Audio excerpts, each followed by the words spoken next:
Rebecca Klopper rayakan Lebaran bersama keluarga orang tua di Malaysia. Rebecca Klopper akan menjalani hari raya Lebaran yang berbeda dari tahun sebelumnya, meski tak ada tradisi khusus yang akan dijalani.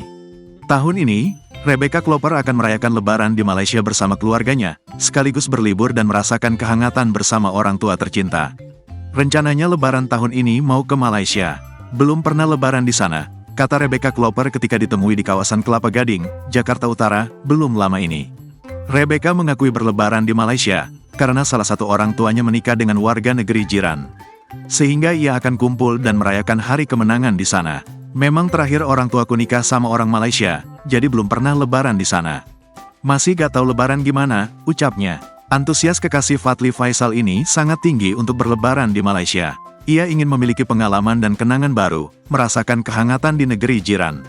Pasti antusias banget ya, cuma ya aku belum merasakan. Kita lihat saja nanti seperti apa rasanya di sana, ungkapnya.